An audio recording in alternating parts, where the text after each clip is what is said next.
Hi, guys, and welcome back to the Carla Gericke Show. This is episode number 5. So far, so good. We are still counting into the future. So that is very, very exciting. For those of you who've been following along, I have a very special guest for today for our episode 5. This is the man that I've been to Vegas with more than any other man in the world, including my husband, the illustrious, wonderful Mark Warden. Welcome. Carla, thank you. It's great to be here. Awesome. So Mark is a 4-term state rep? I'm in my 4th term at the New Hampshire State House. That's right. 4th-term state rep.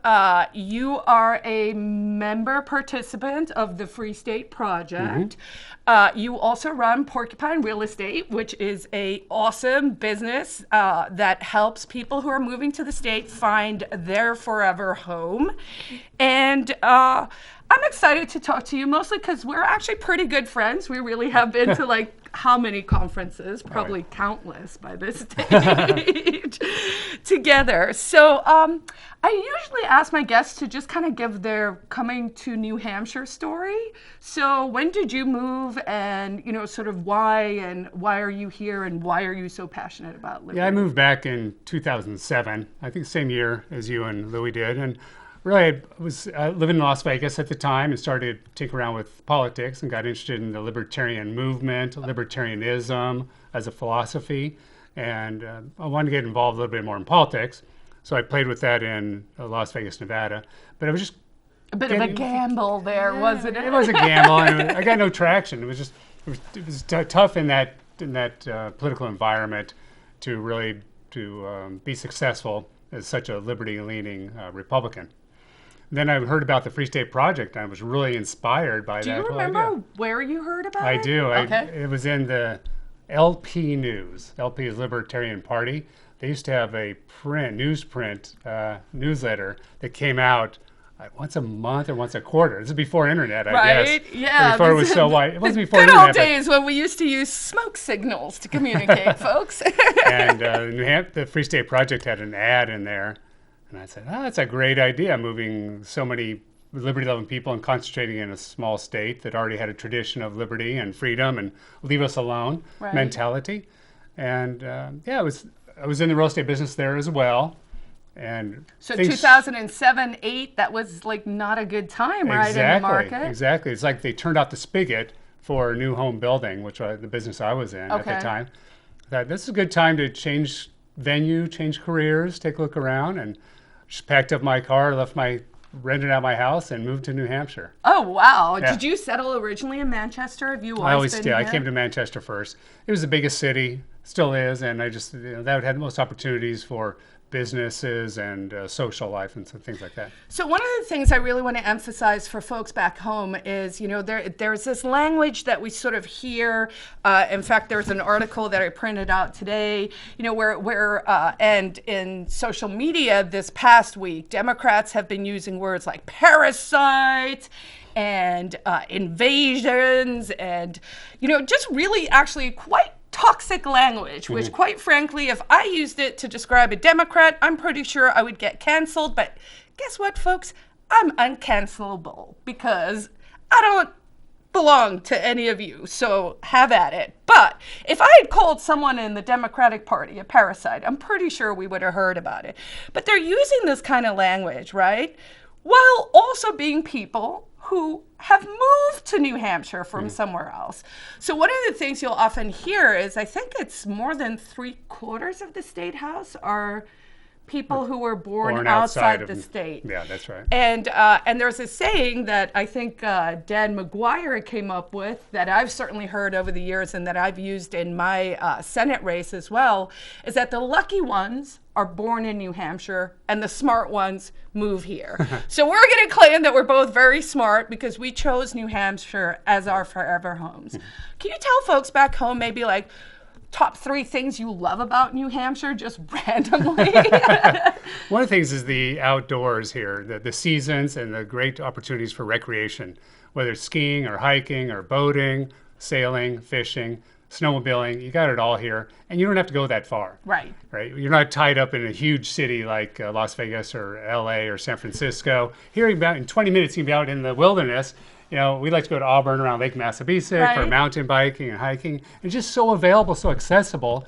That's one of the big selling features about New Hampshire. Because, I mean, I laughed, as you say, it's so accessible, and sort of that notion of not having crazy amounts of traffic. I remember when I was living in the Bay Area in San Francisco, I mean, I had an hour and a half commute in one direction, right? Something like coming to the studio takes me literally 7 minutes, and that includes parking.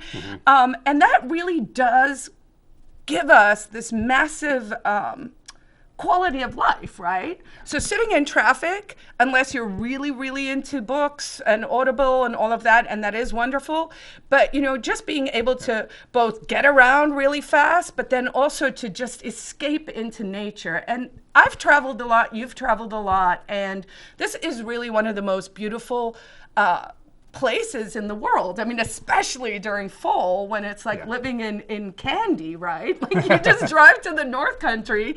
And I was talking to someone over the weekend, and and I'm constantly trying to find new ways to talk about New Hampshire, right, to make it sound exciting for people who follow along. And I was like, well, even our trees make sugar, right, because of our maple season. So you're kind of outdoorsy. What drew you to politics here? One of the nice things about New Hampshire is that it's, again, accessible. And because we have such a representative government, it's people who know who their representatives are. You bump into you in the grocery store, at the post office, and it holds the elected officials more accountable, I believe. So you can't hide behind nobody knowing who they are or where they are. People here know where you live. You talk to them all the time at social events. You see them door to door. And I just think that's a great way to keep your aldermen, your city councilors, your state reps and such accountable, honest, humble. And that's, I think, a great part about the political vibe here in New Hampshire. So in New Hampshire, I think the number is about 3,700, right, that each representative more or less represents. So that means that, if you live in New Hampshire, you do know your state rep. You don't even have an office at the state house. You get a locker. You get a locker. And $100. Yeah, and there aren't even 400 lockers. You got to get in early if you want. You share a locker. You have to share a locker at the New Hampshire State House. Now, if you're on the Senate side, if you're one of the 24 senators, I think they share a secretary or a researcher or something, but not in the House. No. So I know redistricting is coming up. So redistricting is basically every 10 years there's a census, people look at the numbers, and then we redraw the borders of New Hampshire to kind of try and create competitive, I guess, districts, right? So this year, because the Republicans are, the party in power in terms on a state level, they have been tasked with redistricting. Correct. So I heard that, and maybe you can give me the scoop on what you hear as well, but that they're we're kind of a purple state, right? Oh, we definitely, tend to swing from. You look at who gets elected to U.S. Senate, U.S. Congress, and right. It now almost it's seems like Democrats. our federal delegation is Democrat, and so they're just pretty much in D.C. to try and get the bennies to bring them back to us, as far as I can tell. But for people like us who are more interested in states' rights, we don't necessarily care that much what's happening on the federal level. Mm-hmm. But two things. So redistricting, we should talk about that in the sense that I think the district, they're talking about changing it a little bit. But there are public hearings that are currently going on. And for anyone who is interested in this topic and who is watching this live right now, there will be a public hearing tonight at 5 p.m. up at the State House and in the Representatives Hall. And they're looking for public feedback. And my understanding is at this stage, there are not a lot of the public showing up to say, we think it's great that, it'll be kept competitive in mm-hmm. both districts. It sounded to me like, some people are unhappy with the plan. You're talking about Congress. Yeah. Yeah, be splitting up CD1 and CD2, right? Right now, they're both elected Congress critters are Democrats. And since Republicans are in charge, they're probably going to change the lines a little bit to benefit one party or the other.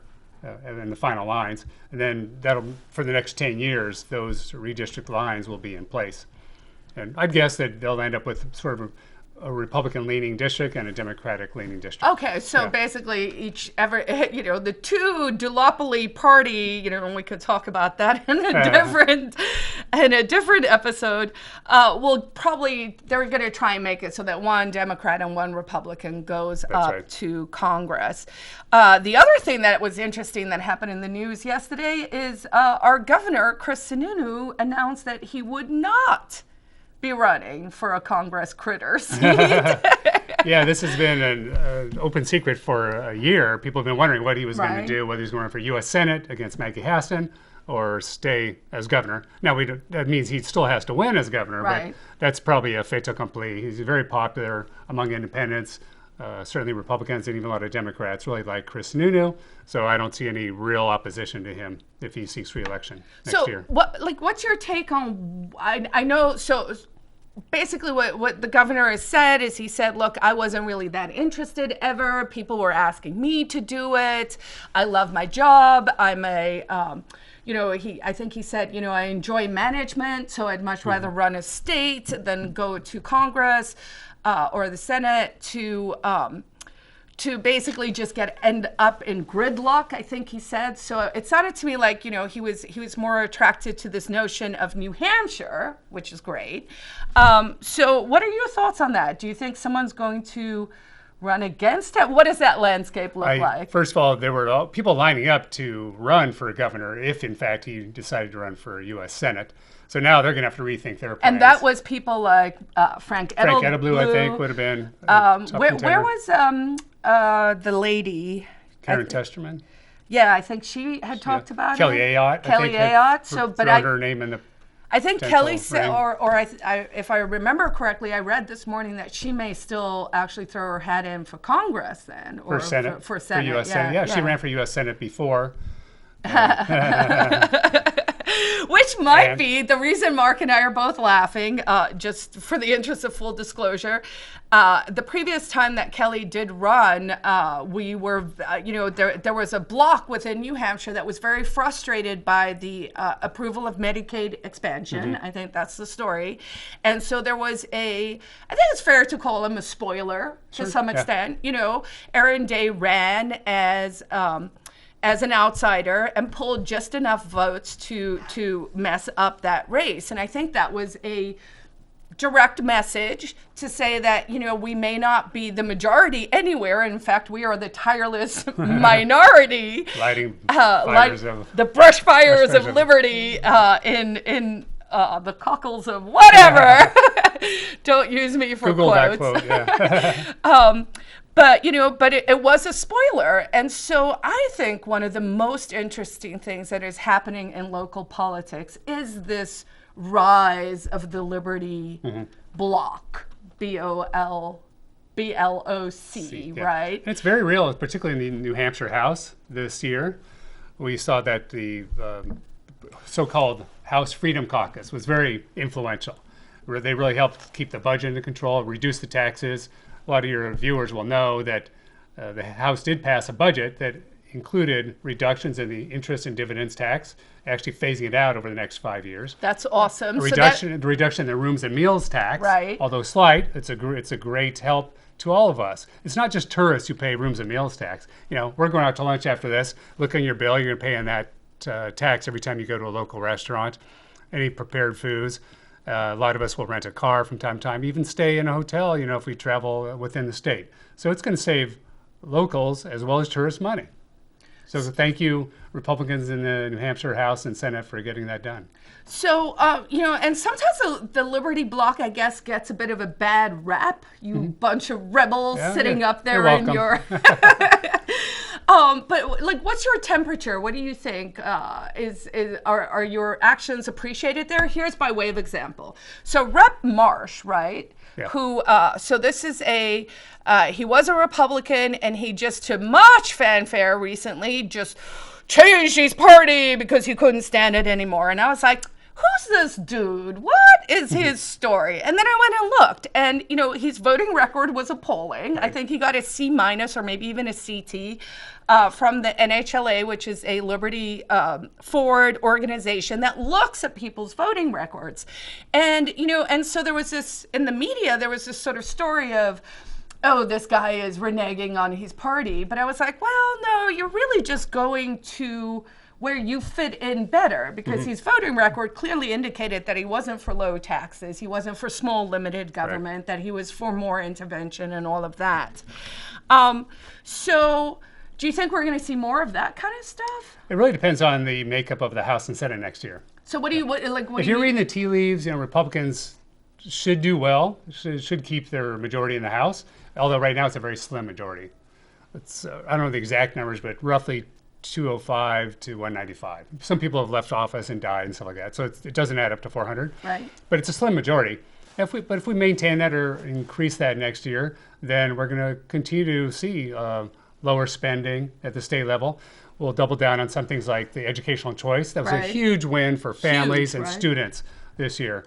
To patch the educational freedom accounts. And so that basically is that the money follows the child. And I believe New Hampshire now has the second best, if not the best. I think Corey DeAngelis, who will be speaking at Liberty Forum for folks who are planning to come visit our beautiful state in March, which is probably not our finest month, but you know what? We welcome you guys to come check out. It's not that bad in the winter even.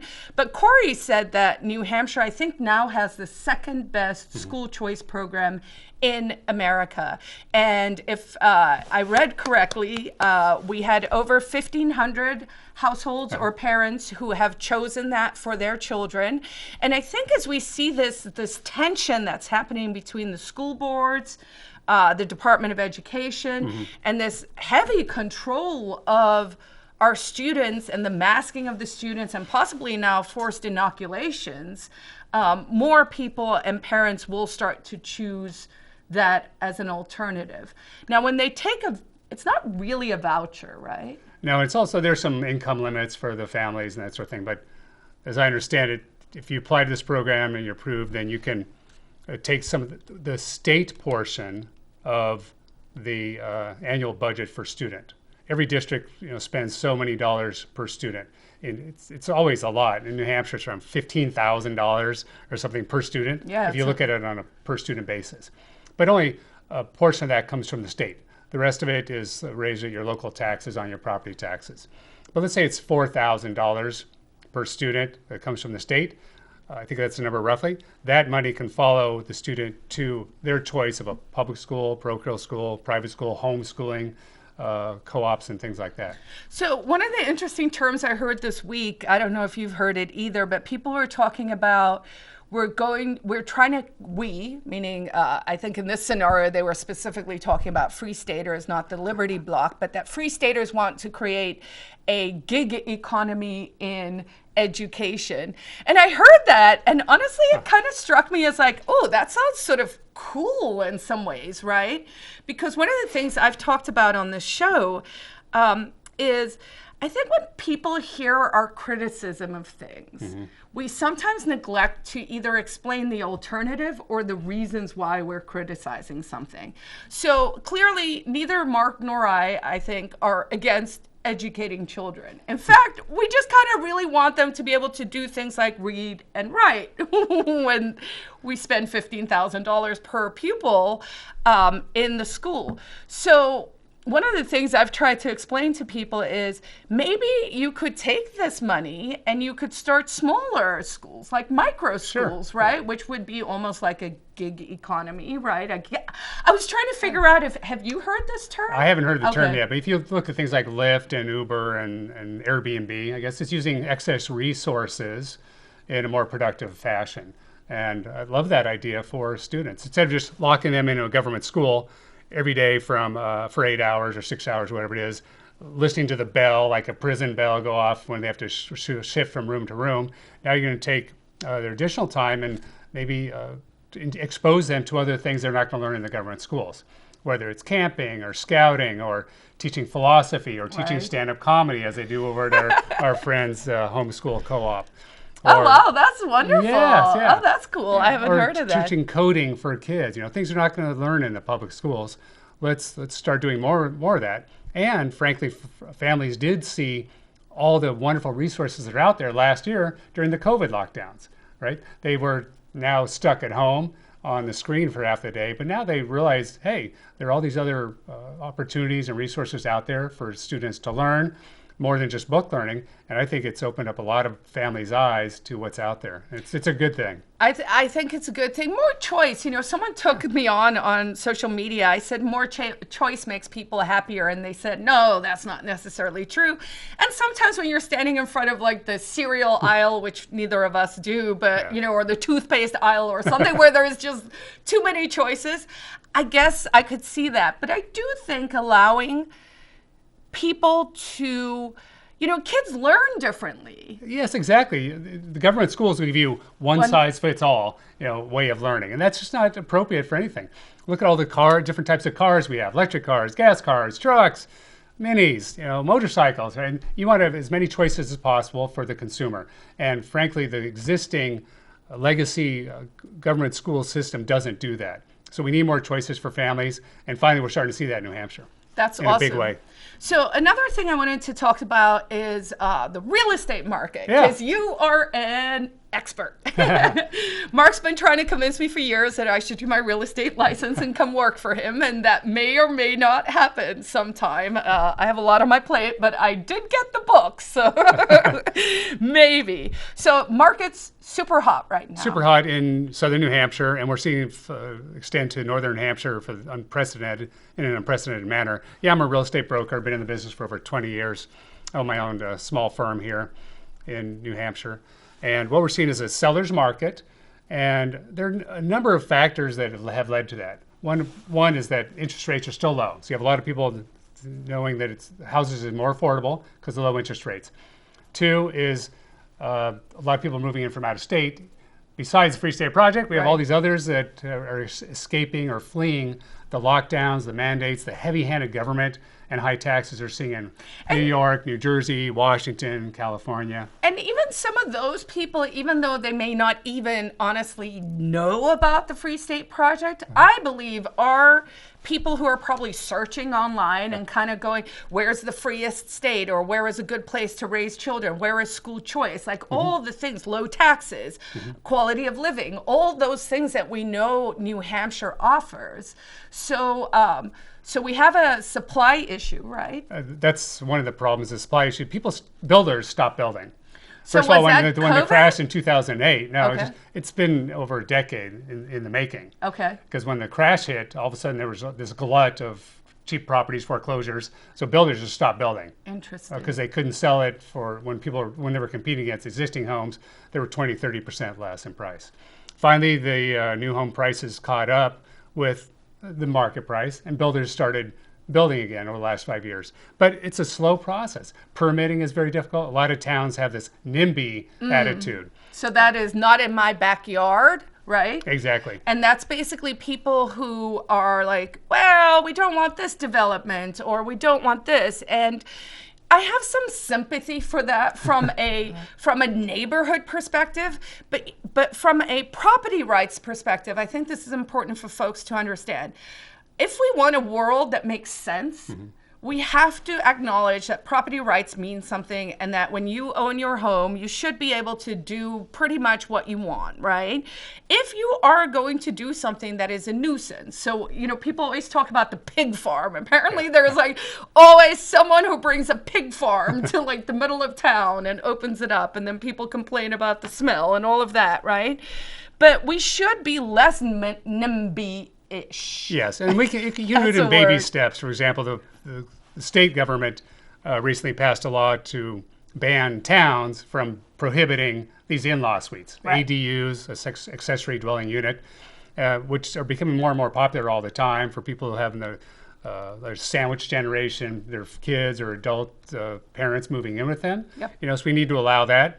And some towns are prohibiting that, so the state had to say no more of that. There are also these oppressive minimum lot sizes. In some towns it's 5 acres. I think in Lyme or Hanover it's 10 acres, and that's ridiculous. You can put certainly more properties and have a septic system and a well on much smaller than 2 or 5 acres. So we have to work towards towns reducing that as well. Because, New Hampshire can still scale up. I mean, there's a lot of room here. I do love the nature and all of that. I think we were, in agreement with that. So you don't want to end up, overbuilt. But there is a lot of opportunity, and we want more people to come. So we should allow more freedom in zoning as we allow freedom in other things. I know we're going to run out of time. I think we just got our 3-minute warning. So the hook is coming. They pull us out. So anything you want folks back home to know, where can they find you? Where can they learn more about you? Something maybe you're passionate about? Sure, I appreciate that. On the real estate side, I'm at porcupinerealestate.com. We're also on Facebook, of course, under Team Porcupine Real Estate. Stop by, say hello, thumb up, and if you'd like some help with your real estate search or listing your home and marketing it, we'll be happy to discuss that with you and see if we might be able to help, save you some money. And politics-wise, you can find me at the state legislature website. There's a link there, but I do represent Ward 8 in Manchester, and hopefully I'll continue to save money for our constituents. Yes, so I would like to thank you for actually all the work you've done over the years. You're a stalwart champion of liberty. I think New Hampshire is incredibly lucky to have you here, to have you serving. Mark, you always go above and beyond. You're really just, you're an amazing person, and I feel fortunate to be able to call you my friend. So thank you for coming on the Carla Gericke Show. Thank you, Carla. I want to know, where do I get an autographed copy of your book? So check out my book, The Ecstatic Pessimist, Stories of Hope, mostly on Amazon or on my website, carlagericke.com. Mark sometimes buys them and gives them to people when he sells houses. Yeah, so that's always nice too. I do get feedback all the time that people seem very surprised that it is extremely well written, but that's because I actually have a master's in writing. So there's that. Thank you so much for joining me, and keep rocking the free world. You sir. too, Carla. Thank you. Thanks. Take care. Bye, guys.